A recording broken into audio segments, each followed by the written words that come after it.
another edition of Two Guys and a Chainsaw. I'm Todd. I'm Craig. Happy belated Christmas to everybody. I hope you had a good time. We have the new year approaching us, and so we decided to find a movie. It was kind of hard, actually, to find New Year's related films. Right, yeah, you had joked last week, there's got to be a New Year's Evil or something along those lines. In fact, I think there is, but it didn't sound very promising. In fact, it's not even set at New Year's. It's set like in the middle of the summer, but they just happen to stumble upon like some set-up New Year's Eve party or something. I thought, well, that's an interesting take, anyway. Sometimes those titles are just for marketing purposes more than anything else. I mean, you know, folks, we do actually try to find films that are interesting. We don't just find schlock all the time. This movie, I don't know, I wouldn't necessarily call it schlock, would you? No, I mean, I think really for the time period that it came out, which was, what year? Do you know? It was early 80s? 1980. 1980. All right, the film is called Terror Train. Right. And this is one of 4 films that Jamie Lee Curtis just basically did back-to-back, starting with Halloween. Yeah, and really kind of established her career, established herself as a scream queen. Of course, you know, her mother, Janet Leigh, before her had kind of been a scream queen in her own right, having been in Psycho. Psycho, right, exactly. Like the original Scream Queen. Exactly. And, yeah, Jamie Lee does her thing here.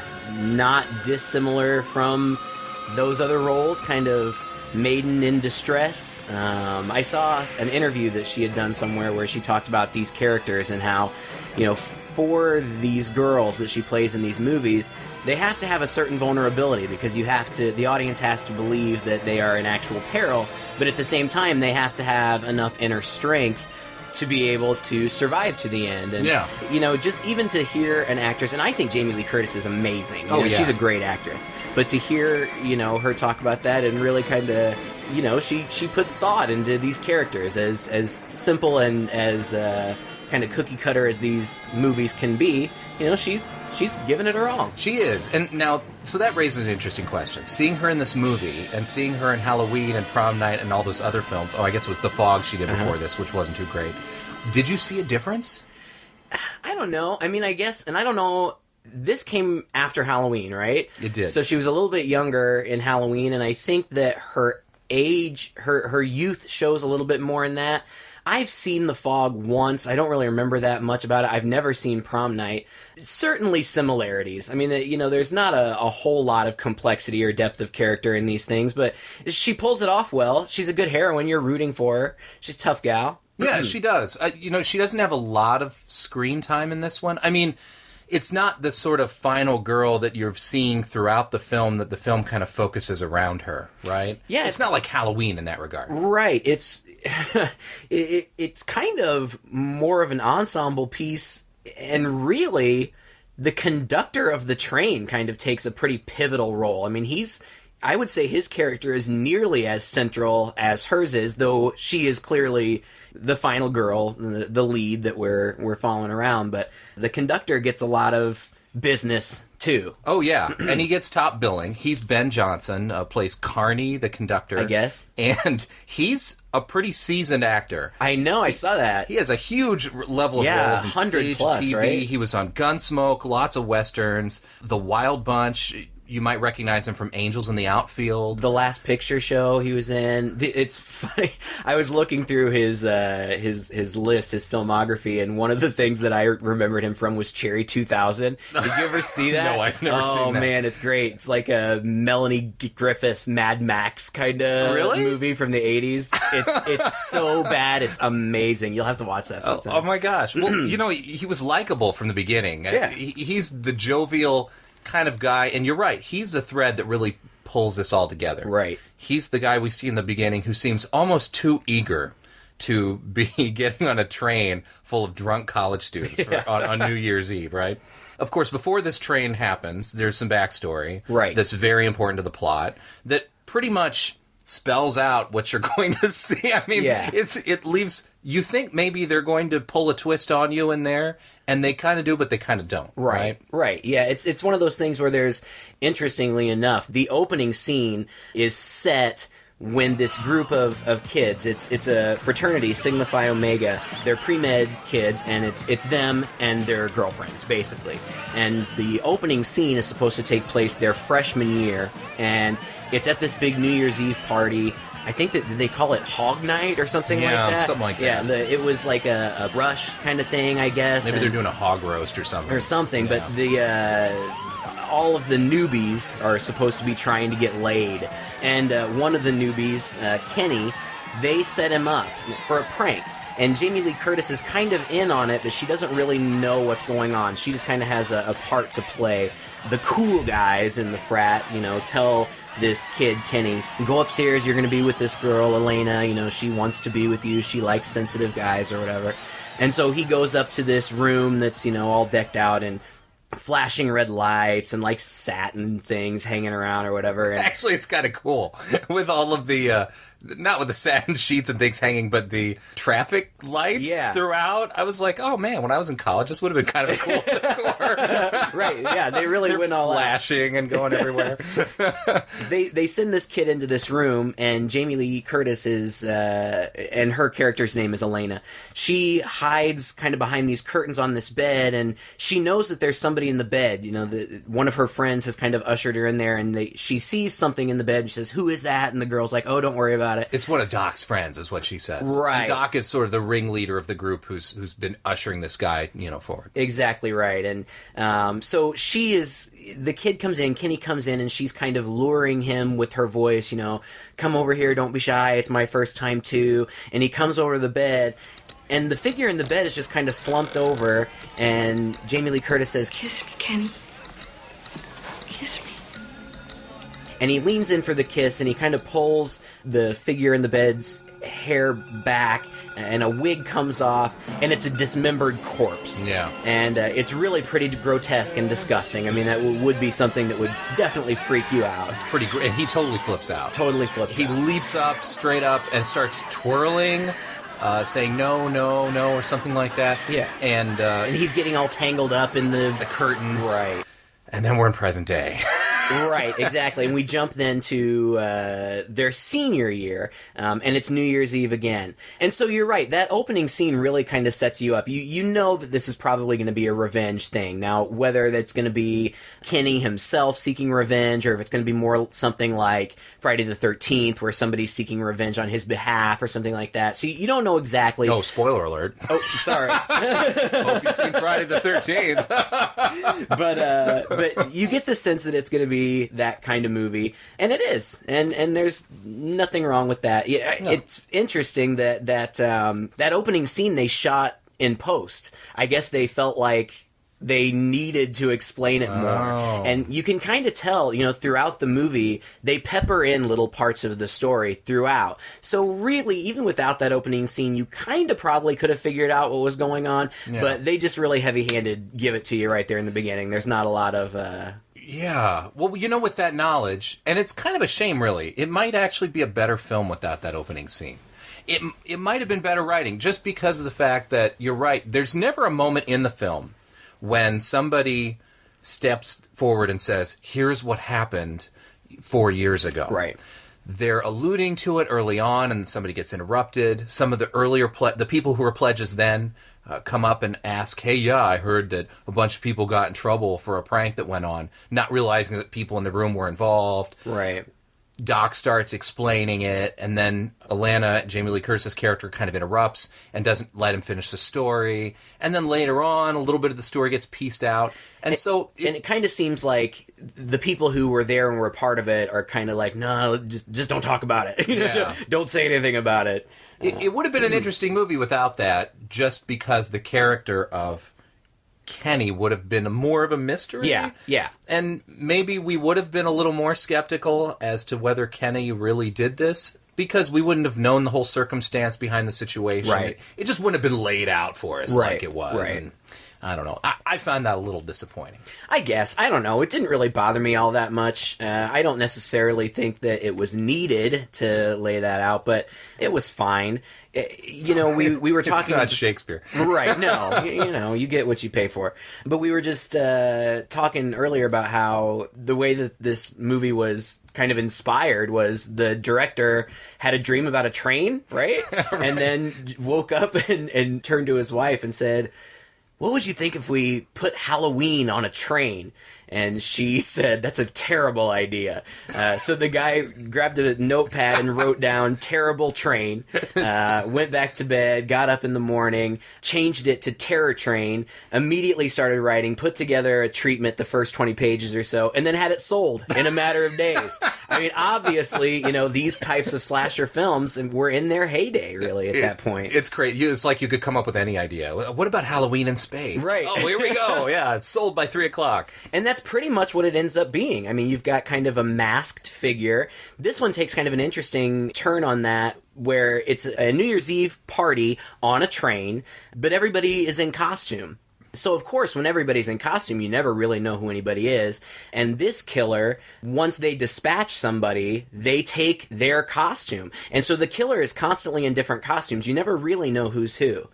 Yeah, it's really clever, and it's really the way to put Halloween on a train. Yeah. Because otherwise, I mean, you can go forwards, you can go backwards. Right. There's not a lot of room to maneuver and to hide yourself and to hide bodies. And it's clever, Yeah, actually, I thought so. how that was done. Not just that, but the way that the bodies are hidden and how the killer plays with everybody on the train. It seems like this fraternity's all about practical jokes. Right. Like, they're always goofing off. They're almost to a silly extent, really. Yeah. It's either a little dated or it's just a little hokey. But one guy's dressed up as Groucho Marx. Right. He was one of the earlier guys involved, too. I think his name was Eddie. Yeah, and he's the big jokester. Yeah, and he gets immediately dispatched with the sword as the train is pulling out. Yeah, before they even get on. Mm-hmm. And you see the killer, whomever that is, you know, put that mask on and board the train. So you know right away. And, yeah, you don't right. see the killer, but you see Right, them exactly. do that. Train pulls away, and we're introduced... Well, actually, a little bit before that, we're introduced to Carney, the fun-loving, nice guy conductor who Right. you just can't hate, Yeah. who's never going to be a suspect at No. all that he's doing this stuff. Meets with his wife beforehand at the station and sort of makes a big deal about the train. Try and see they don't tear it apart. With a party like that, I'm always afraid some kid's going to hurt himself. Maggie, I wish to hell they'd put a radio on that train. What if one of those kids got drunk and fell off? I've been talking on that for 2 years. Belknap always puts the kibosh on it. He says we ain't Amtrak, we're just a little old excursion train. You ought to be here tonight. You like riding herd on a flea circus. Darn it, I really think we need to have radios put in there. I love that. You know, I love that hokey exposition. Like, we have to establish that they can't communicate with the outside world. It was pretty funny. And don't expect Amtrak. Right, no. But it's like an old school train where they have to like shovel coal into it. Right. Which I didn't even... Is that real? Like, in the 80s, were they still shoveling coal?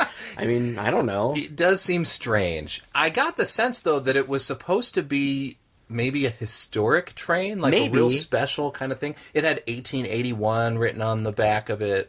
It had those elements in a train that you don't find anymore. Right, and I feel like it must have been because it wasn't just your standard, like, commuter train. You know, these box cars...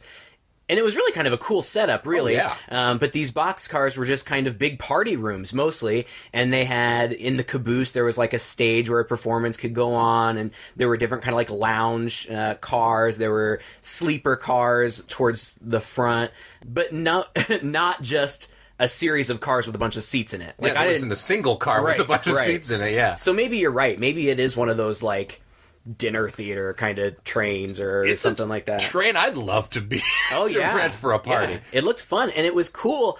The way that they did it, I mean, they shot all of the train interior stuff in actual boxcars, in actual train cars, which I think, I'm no cinematographer. That's your shtick, but I would think that would pose a lot of challenges. And especially this being shot on film. I mean, those cameras are large and they're heavy. They had to make some modifications to this train to be able to do it. I read that they had to do some interesting crane. I assume small crane, but crane stuff to kind of keep the cameras out of the way. I'm just impressed that they were able to do it and then return the train to its state, because they were basically renting this train. Yeah. And then they had to return it back to the state they had it in. I would have imagined they would have had to carve out the walls, cut holes in it to be able to get these cameras in and around. I was very impressed with that. I was too, and it was a cool environment because it was so claustrophobic. And I mean, that kind of claustrophobia really adds tension and suspense too. Plus, this train was full of kids, full of college kids. I mean, it was really crowded. There was a lot of business, a lot of stuff going on. It never felt distracting. I mean, it really felt like the focus was where it should be, and they were able to move around with the camera angles in a way that seemed very natural. It didn't seem disjointed at all. Mm-hmm. I thought that was, a real strength of the film. Well, it was an impressive train. I don't know if you were counting. I was trying to figure out how many cars are on this train, and I think there were 6. There's the car with the stage, which also doubled as sort of the dance room, right? And they had a band in there as well. And that was impressive, but that was a whole car. You had the car that was a bar, which seemed to be added on to that, because I think you passed through that to get to the stage. I think so. That was awesome. That little bar that was lit up, and then people are lounging, kind of dancing in there. You have the car that, of course, at the front of the train, which is pretty empty except for the little cage area where the conductor would do his business or whatever. Right, right behind the engine. It's Yeah, and that was where Carney and his 2 or 3 other engineer guys would all kind of sit and play cards and relax. You had the car that seemed to be somewhere, and this is where the geography of the train kind of got messed with a little bit. It does. But at first it seemed like it was at the end of the train, which was just like the fraternities room. Right. That nobody was really in, just maybe 4 or 5 people at the beginning, and then it was empty for most of the time people were walking around through. Yeah, right? and it did seem like, it kind of seemed like it was at the front, like they could only come in through one way. But obviously it wasn't in the front, because the engine in that other room had to be up there too. There is also, you talk about the geography, it's towards the end of the film when all the mayhem is ensued, Elena, the main girl, Jamie Lee Curtis, is kind of being ushered around and protected by the employees of the train, I guess. And one of the guys takes her to this car where he's like, oh, I guess nobody's been in here in a couple of years. What? We've been all over this train throughout the whole course. It's like a secret sidecar or something. I don't know what's going on There's there. no way with all of this activity in this train and all these people that they're not using every square inch of it. Yeah, and then there was a car that had the old-style berths, which are upper and lower deck with curtains, essentially, just for privacy, and that's it. Right. And that was the one that seemed to have the 2 toilets in it. Yes. And then there was the car that had the berths like you're describing, where they're private, they're almost multi-room, and they have closets in there. They're really classic and awesome, and those are like the ones you want. And they have just a narrow hallway that goes down the side, like the Harry Potter train. Right. There you go. But then it seemed there was one more room that was just a lounge and chill area. Am I wrong? I don't know. I don't remember. I have no idea. It was insane. You were paying much closer attention than I was. Well, I was trying to figure this out. I ride Amtrak a lot, and I'm so fascinated by trains and how you can sort of fit so much in a small space. I was trying to figure this whole train out. Well, one of the things about that and the geography of a train is, there's really only 2 ways to go. You can go towards the front or you can go towards the back. And I guess there are kind of little rooms and nooks and crannies that you can kind of be concealed in if people were walking by or whatever. But that was the one of the things that I was thinking about. As they're going back and forth, moving around, you would think that they would have to run into the people that they were looking for or trying to avoid kind of more than they do. But whatever. It's a passageway all the way through, except in those bigger rooms where people are kind of mushed together. Could you possibly snake around people or kind of do anything? Well, it was interesting. So you got David Copperfield in this movie. Right. We see him at the beginning, sort of dragging his trunks into and up on the train, and a couple people interact with them. I think Doc makes some snotty comment. Yeah. I hate magic. It's just tricks. Come on, you love tricks. I love jokes. You're just pissed off because you can't figure it out. These girls look faint. Can we do anything to revive them? I don't know, maybe some kind of injection? You girls better come back to the consulting room with us. We may have to do an exploratory. And that's a thread that's going throughout, is how much Doc... He's just an asshole. Well, that's true. God, he's just a jerk. He's terrible. Like, you wonder, why are these people friends with him? He's not even the rich one. Like, if he were the rich one, maybe I could understand, but he's not. He's just a jerk, but he seems to be their leader, and everybody kind of puts up with him. Yeah, puts up with him, except he plays practical jokes on them all the time, puts them down. But they're not even fun practical jokes. Like, they're mean. Like, he tries to set up, like, Jamie Lee Curtis's boyfriend, Mo, is Doc's best friend, and over the course of the movie, he keeps trying to get Mo in trouble. Like, he'll set Mo up with some other girl in a car, and then he'll send Jamie Lee Curtis to go talk to him. Like, oh, he's really sorry, he wants to talk to you. Like, what a dick move. Yeah. It was a total dick. And he treats David Copperfield like a dick.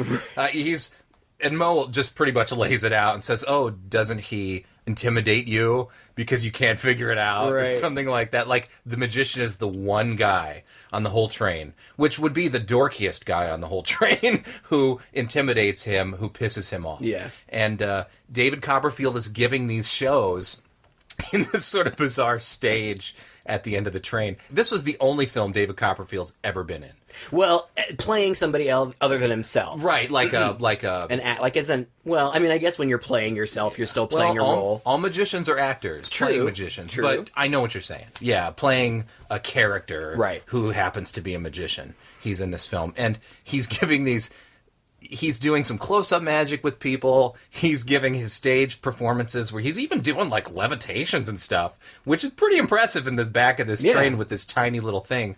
Yet he's still so David Copperfield. Oh, yeah. He's definitely got that smarmy thing. And you can totally see he's definitely got a signature style of showmanship that I don't really think has evolved a whole lot. Excuse me. Could I borrow that coin you have there? Yeah. Watch this. If I take your cigarette and hold it up to your quarter, it'll seem to be sticking to it. Just like that. And if we keep turning it, it'll look like the cigarette's penetrating the quarter, just like that. Could you, take this lighter here and, light it up? It'll give you cancer. It's her effect. It's okay. You know, we saw David Copperfield back in the 80s. My family went to see him when we lived in Washington, D.C., and at the time, I'm kind of a magician. I've been doing magic since I was a kid, and I don't do so much of it anymore, but it was like my first job, and so I've always been dipping in and out of the magic world a ton. And we went to see him in D.C., and we were so enthralled with his performance. He did this flying... That was when he was doing the flying thing, and we were sitting actually pretty close. Mm-hmm. So super. It was sort of like seeing my idol at the time. And he would come out for the curtain calls, and he just had this air about him that, you expect performers, especially when they're getting a lot of compliments from the audience and people are just going nuts, standing ovation we gave them, you want them to bend at the waist. Yeah. At least once. Just give a proper bow, and he never did that, and that kind of bothered me as a kid. And then we went out into the meet and greet section afterwards, where you could get a picture, you buy a picture, and then you can have him autograph it. And the guy was sitting on what I can only describe as a throne. Like a throne on a platform, so high up in the air that you could reach up and maybe touch his knee as an adult. He had an assistant on one end and an assistant on another end. And the line went to the assistant. You handed the assistant your photo.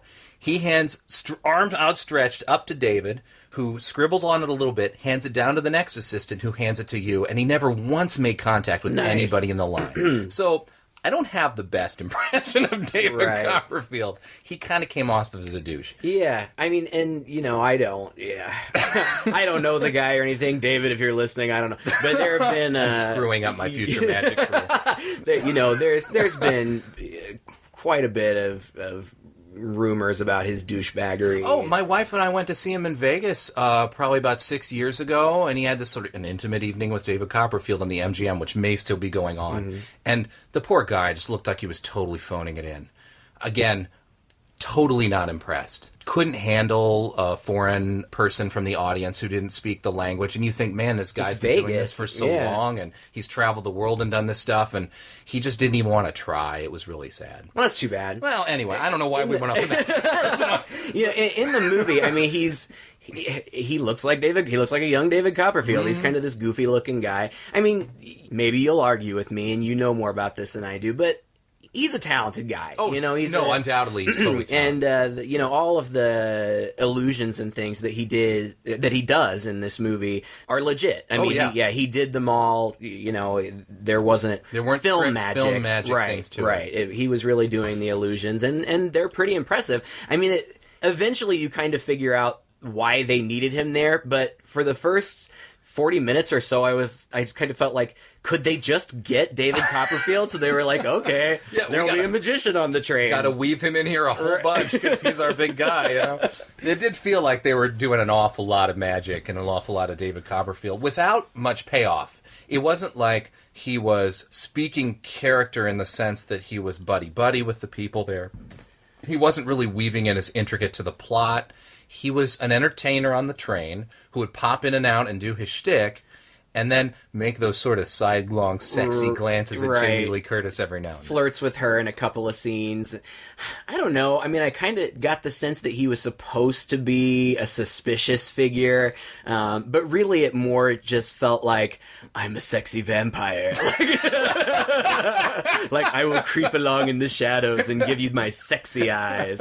And then, of course, once it gets towards the end, I mean, it's a slasher movie. So here's the plot. They're on a train. A bunch of people get slashed. That's what, there's just kind of a series. The friends get kind of knocked off one by one in violent ways. It's one of those things where the killer's always wearing a costume that everybody's familiar with, so they don't feel particularly threatened. And they think it's their friend. Right, so their guard is down, so, they're pretty easily dispatched. And eventually it's discovered that a bunch of people have been killed, and then it's kind of a cat and mouse thing with the conductor kind of playing the Perry Mason role. Yeah, and I liked how they did that. Actually, I was really impressed because, and this might be a little hole in the plot too, but I guess we can give this killer wide berth. After the guy gets killed with the sword, the second kill is in the bathroom. Mm-hmm.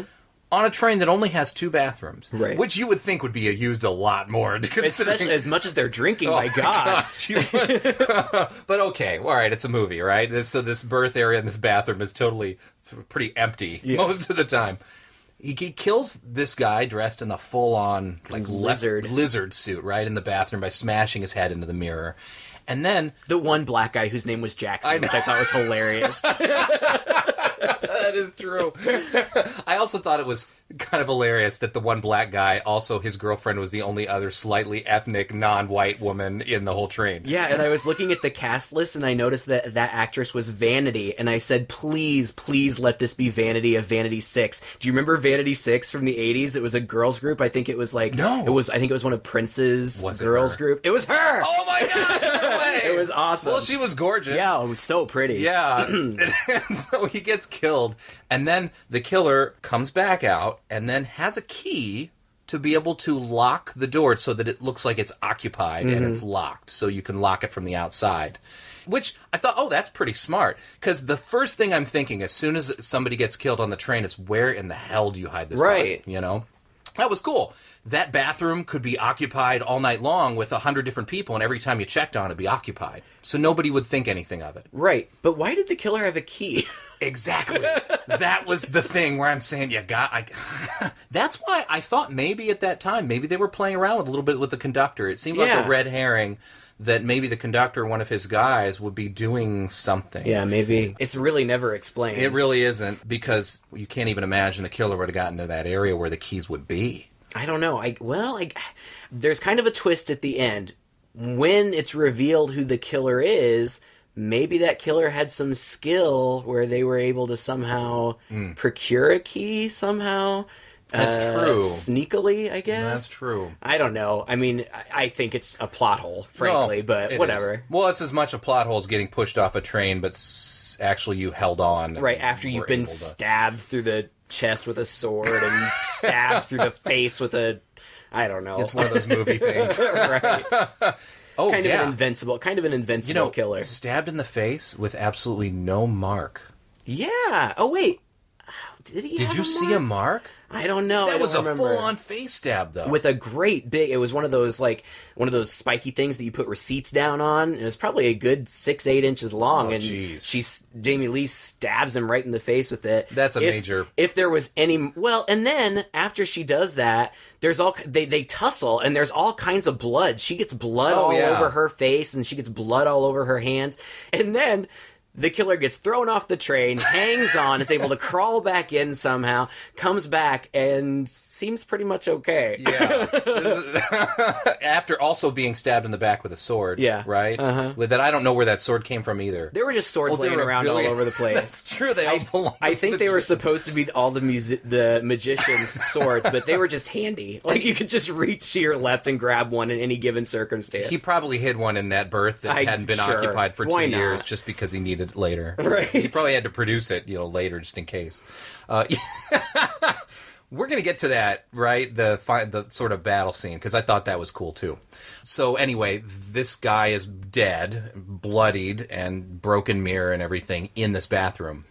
And then the conductor comes by, and people are trying to get in. They can't. Finally, he comes by with his own key, and he knocks on the door. Anybody in there? Speak up if you're in there, otherwise I'm going to use the pass key. All right, I'm coming in. And he discovers the full-on body. And I'm thinking, oh, this is pretty early in the movie for somebody to have discovered there's a killer on this train. Right. Well, and this was interesting, too. He was pretty nonchalant about it. Yeah. Like, he walks back to the back, and there's one of the other conductors or whoever it is back there. He's like, there's a dead kid back there.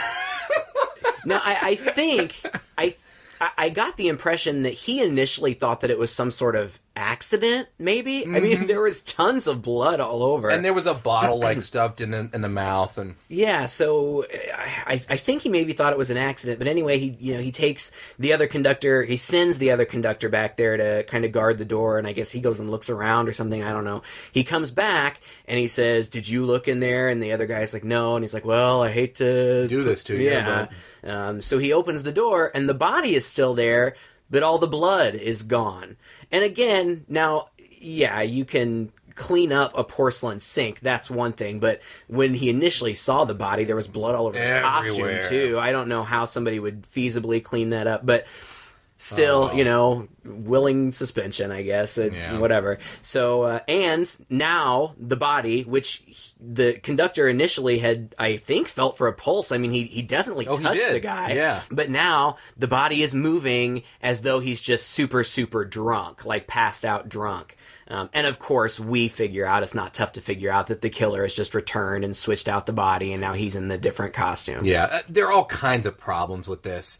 It's nice that it introduces this idea that the conductor is doubting himself, but the conductor's not he's totally lucid. Yeah. He hasn't had anything to drink. He has really no good reason to doubt himself. And so he thinks it's kind of odd, but he doesn't say anything. But he doesn't remove the freaking mask from the guy's head. Right. And which is something you would do even if the guy was just drunk. Right. You'd pull the mask off, or your friend is there, and she'd pull it, because he hands her off.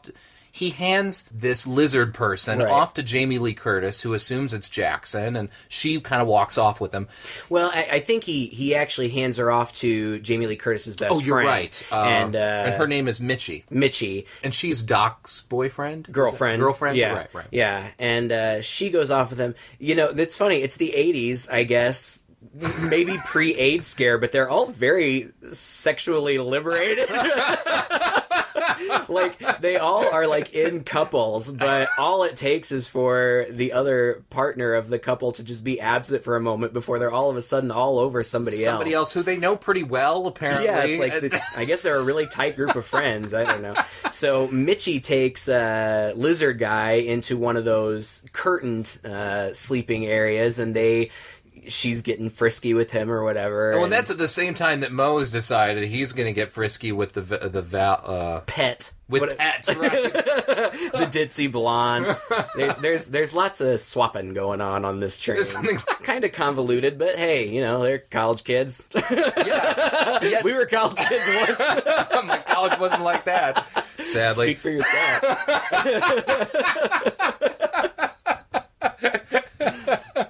Well, it's weird. It's an excuse. It's an excuse to get people alone together. Right. And right. to get the killer alone with someone, which is how it always is in these movies. And I feel like there's really no reason to go into the details of the kills because they just keep getting picked off. Yeah. And it is what it is. And the bodies kind of get discovered, and then they figure out, okay, there's a killer on the train, and so they stop the train. Which honestly should have been done the first time somebody was found dead. I suppose, but what I was thinking was, what is the point of stopping? Now, I guess their purpose in stopping was to get everybody off the train, and then they're going to search the train, but I'm thinking, who are they searching for? No, I mean, they don't true. know who the killer is. The killer could just be out. I guess, the conductor, the main conductor, once they get off the train, he tells them all to take their masks off, and they all do. So I guess if there was a stranger among them, somebody might notice, but it just seemed kind of odd. Yeah. But they get them off the train, they search the train, they can't find the killer, but meanwhile, conveniently, somebody has a yearbook on the train with them, and they kind of put two and two together. Jamie Lee Curtis says something like, "What do we have in common? You and me and Mitchie and the guys? Doc, we heard it. What are you talking about? Kenny Hampson. You're stunned with the corpse? Well, nobody do that for a god prank. It wasn't just a prank. Doc, he was sick." He's saying this to Doc. Right. Outside. And so they get back on the train and they look in the yearbook and they see like an advertisement or something for a magic show? I think it was just a feature on him as a magician. Yeah, of Kenny, the guy that they had played the prank on 4 years ago, and he's a magician, so they say, oh my gosh, it's the magician. Plus, earlier Doc had said, a magician? We didn't hire a magician. Oh, that's right. There's some early on. So again, now they believe, and I think that we're supposed to believe, and I kind of did, even though I thought it was weird and kind of a stretch. We were supposed to believe that David Copperfield was this kid 4 years later, and I guess they just they didn't recognize he had him. Plastic surgery or something I mean, weird. they're kind of similar in feature. That kid, bit. that guy, and he are they're both dark-haired and skinny and kind of dorky looking, but I mean, it doesn't look like the guy. But I think they think it's him, and that's where they go from then on. And so they get everybody else on the train. They say, we'll keep everybody in one cart. We'll keep looking. The conductor goes up into the magic room, the stage room, and he sees the magician's assistant, who's this, typical beautiful woman assistant. He sees her and he kind of covertly cues her to come along with him so they can isolate the magician in that one car, and she comes along, and then they search the car for David Copperfield, but they can't find him. But this shouldn't come as any surprise because he's a magician and he's been disappearing and reappearing in other places throughout the whole movie. So yeah, I mean, there was a whole trick where he disappeared from the front of the car under a sheet and then reappeared behind them all. There, which is an interesting thing to do. You establish your person as a magician who can do these feats, and then suddenly his ability to jump around this train car where you can only go forward or backwards and hide these bodies becomes a little more explainable. Yeah. Or at least in the movie world. Well, and it would make sense. If he is the killer, what an excellent MO. Yeah. I mean, he's got the skills. Yeah.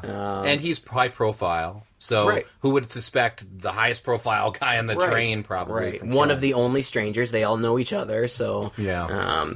So anyway, they can't find him. They isolate Jamie Lee Curtis in this room. One of the porters is guarding her. Like you said, it reminded you of Black Christmas. They leave the vulnerable girl alone in a room. Smart thing to do. Right. Of course, the porter gets killed, and then we finally have the confrontation. Yep. And the confrontation's cool. It's pretty good. I thought it was a great...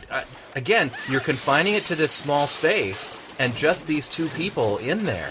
And I was really kind of shocked by the brutality of it. I mean, the killer is again in a mask, a different mask than we've seen before, and he's, I think, kind of robed in, like, these black robes or whatever. And he gets a hold of Jamie Lee Curtis, and they really struggle. He has her down on the ground.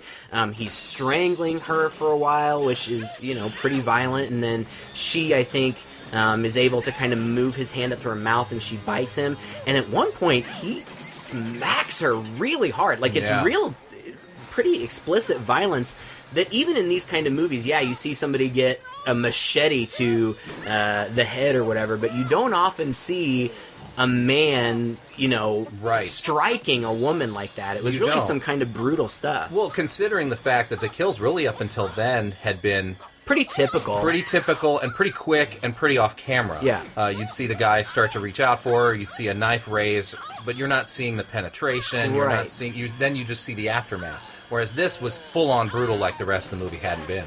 Yeah, and she puts up a great fight. She's hitting back, kicking him. At one point, they end up in that kind of behind the engine room where there's a caged area. They fight in there. She locks herself in the cage for a while. That was interesting. I don't know if I've ever seen anything quite like that before, where she literally locks herself in a literal cage. Yeah. And he's outside of it. And it's just a wire cage. Right. And he's looking for ways to get into her. And he finds a way. He's got that huge pole of some kind with the thing on the end and starts knocking the lights out, and it's clear he can jab this pole through that cage. He could do it all day long if nobody came around, And that's when she finds on the desk the receipt holder with the big spike on it, and she, as he's close trying to get her with the pole, she stabs him in the face, like right in the cheek with it. He falls over in pain. She kicks the door open and gets out. As well as she's locked this door in that he can't get in, she's able to miraculously kick those chains out. Right, and then she runs to the door that leads to the next car.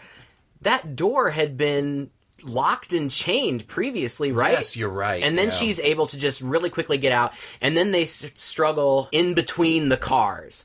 So that, they're exposed to the open air, and they struggle in between the cars, and she's fighting him, and she pushes him off. And of course, having seen a million horror movies, you know he's holding on there. And of course he is, and... Well, this is where the geography of the train kind of got messed up. Well, really got messed up. Because after he kicks her off the train, we have that moment where they leave her alone, and then we see him come down outside the window. Yeah. Right? And we see, he's not dead, and he's going to... That moment, too, is really spooky, because he's masked and kind of bloody, but it's also like all of a sudden he's like the Amazing Spider-Man. He can just he's upside down, and somehow he turns right side up outside the window, and it's then kind of funny. She ends up wandering through the train because a couple people come in and say, hey, they have coffee and there's stuff. Why don't you come join the rest of the group that's all huddled apparently at the other end of the train? So we see her leave, and the next scene is that she's backstage. Now, we know that this stage is supposed to be at the end of the train because when the conductor comes through to check things out... Looking for David Copperfield and not finding him, then when they think he's the killer, he goes to that behind the stage to that back door, and it's the end of the train. Right. He looks out and he sees the back tracks. Right. So how did she transport... I have no idea. To the back end, it made no sense. There were other weird plot holes, too. There was one guy, her boyfriend, Mo. How the hell did Mo die? He was just sitting there watching the magic show, and then he was dead. That's right. In a crowd of people. Yeah, I have no idea That made no sense. Well, she finds that David Copperfield, in fact, is also dead because the door... And she looks through some papers that he has and sees, I guess, clippings and pictures of him to realize, okay, well, maybe this isn't the guy. At the same time, the door of the magic cabinet behind him with the sword cabinet opens up. And I knew this was happening. Yeah. I knew somebody was going to find a body in the sword cabinet with sword stabbed through it. I thought they were going to discover it earlier. But and I figured it would be him. I figured it would be David Copperfield. I thought that it was too obvious. And plus, ever since they had thought that it was him, he just totally disappeared. He wasn't popping up anywhere ominously. He was just gone. Yeah. So I figured it was going to be him. And it was. And so she runs to try to find the conductor and say, oh, it's not him, it's not him. And she finds the conductor in that cage room again, and she sits down across from him, and he kind of takes her hands, but then he clutches her hands kind of violently, and she looks up, and it's a masked figure, and this is the real killer. And it's a reveal that I really wasn't expecting. No, I wasn't either. It was quite good. The reveal was good. Again, the geography's totally messed up because somehow she jumps from the very end of the train again. Back to the front. Back to the very front without passing through anybody. But yeah, it was a good reveal. And it turns out that the guy was the magician's assistant the whole time, which is a possibility that briefly flashed through my head. It didn't mine. I didn't think about it for a second. After the kill, I believe it was the one in the bathroom. The next shot is backstage with David Copperfield playing with the swords in the sword cabinet, and she walks in. And it was just an interesting entrance, Gotcha. Which came right after a kill, which briefly made me think, oh, maybe that's it, which, of course, I completely dismissed, because how could it be her? Right, and it had just turned out that Kenny, the guy that they had played the prank on, was in drag as the magician's assistant this whole time, and pretty convincing drag. Yeah. Now, I will say at one point, there was a time when David Copperfield was like, I made my assistant disappear before, but now I need to bring her back, and so he like pulls this sheet up above his head, and he lowers it again, and it's her, and as her head, neck, and shoulders appeared, I thought, she's kind of manly. Yeah, it's kind of a mannish super, but you kind of think, well, it's a model thing or whatever, Right. it's super skinny. But it was just a fleeting thought. I did not see the twist coming. Yeah, it was a good twist. And they, surprisingly, they've really already had their final battle, essentially. Right. So this one goes pretty quickly. And I thought it was pretty creepy. Yeah, it was. And he kind of, she says, I'm sorry, for this prank or whatever. But he seemingly is kind of wanting to relive it. Don't have to.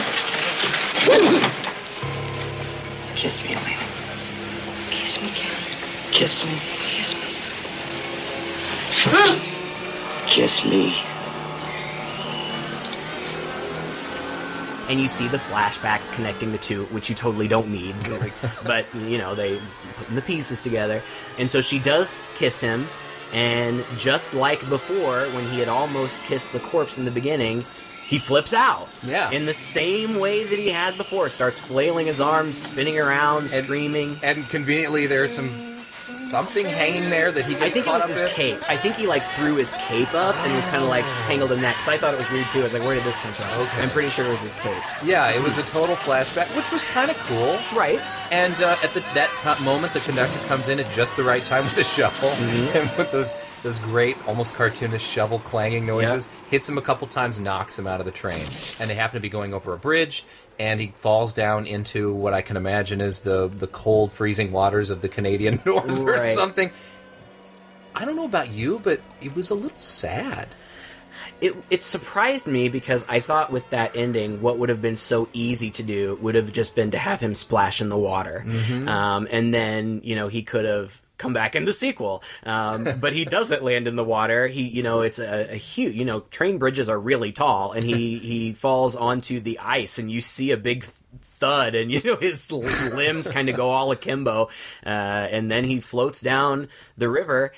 And that's it, right? Isn't that the end of the movie? Yeah. And it's an interesting and almost, I don't know, maybe you didn't feel that way, but for me, the amount of time that they spent dwelling on his lifeless body sliding through the snowy, icy river out into nothingness made kind of a statement.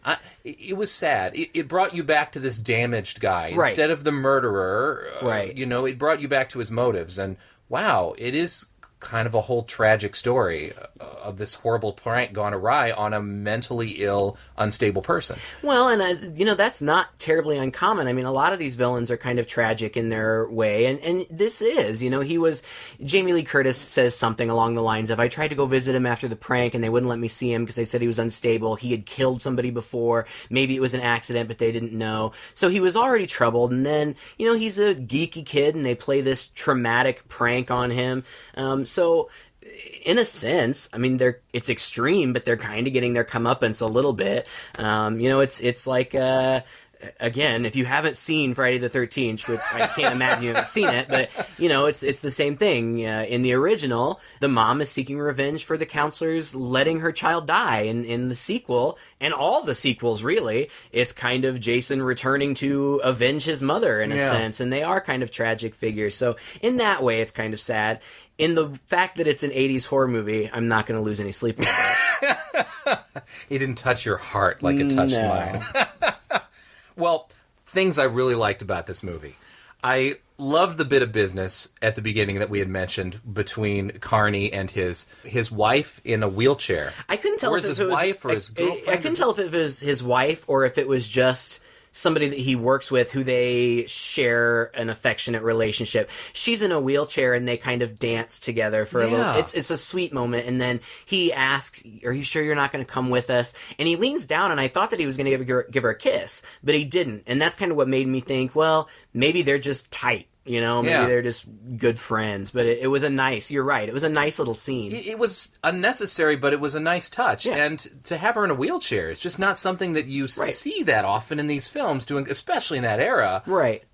And who knows, maybe the actress was in a wheelchair, maybe it was a character choice, I don't know. But the interaction between the two of them was sweet. And it kind of established his character as kind of this genteel, fatherly almost kind of figure. Grandfatherly even, maybe. And that's another thing I really liked. I like this sort of folksiness that happened.